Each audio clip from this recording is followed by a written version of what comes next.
نہیں. اسی طرح عیدین ہے، عید الاضحیٰ ہو یا عید الفطر، ان کی بھی جو ہے نیتیں ہیں، اور نیت اچھے طریقے سے کرنی چاہیے تاکہ نماز ہماری درست ہو، کیونکہ اصل چیز تو نیت ہی ہے، اور نیت دل کے ارادے کو کہتے ہیں. برحال زبان سے کہہ دیا جائے تو یہ بھی بہتر ہے. نیت کس طرح سے کرنی چاہیے سماعت فرمائیں.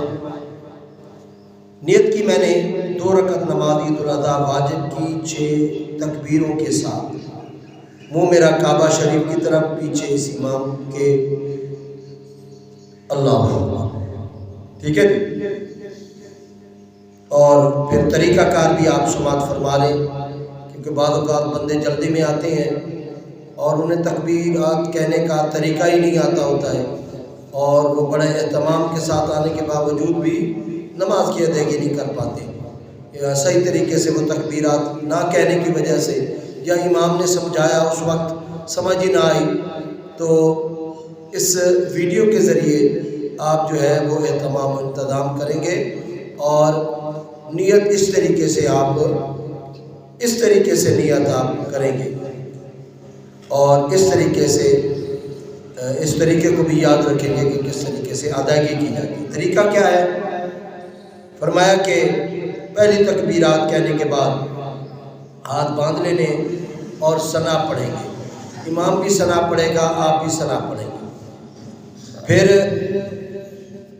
2 مرتبہ کانوں تک ہاتھ لے جا کر تکبیرات کہتے ہوئے چھوڑ دیں گے، اور تیسری تکبیر پر ہاتھ، یعنی کانوں تک ہاتھ لے جا کر تیسری تکبیر پر ہاتھ باندھ لیں گے.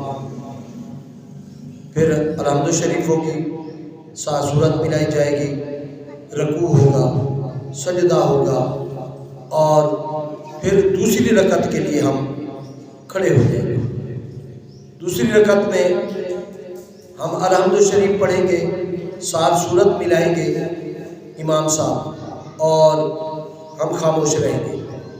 امام صاحب الحمد شریف پڑھیں گے، صورت ملائیں گے، اور پھر 3 تکبیرات ہوں گی. پہلی تکبیر کہنے کے بعد چھوڑ دینا ہے، دوسری تکبیر کے بعد بھی ہاتھ چھوڑ دینا ہے، تیسری تکبیر کے بعد بھی ہاتھ چھوڑ دینا ہے، اور چوتھی تکبیر کہتے ہوئے آپ نے رکوع میں چلے جانا. اس طرح پھر سجدے ہوں گے اور التحیات ہوگی، اور پھر اس کے بعد امام خطبہ دیتا ہے اور پھر دعا ہوتی ہے.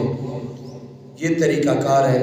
اس ویڈیو کو بار بار سن کے آپ اس طریقے سے فائدہ اٹھا سکتے ہیں، اور صحیح معنوں میں عید الاضحیٰ ہو یا عید الفطر ہو، اس کی ادائیگی کا درست طریقہ اور درست نیت جو ہے آپ کو یاد ہو جائے گی.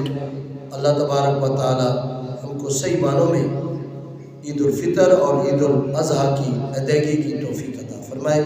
آمین بحرمت سیدنا.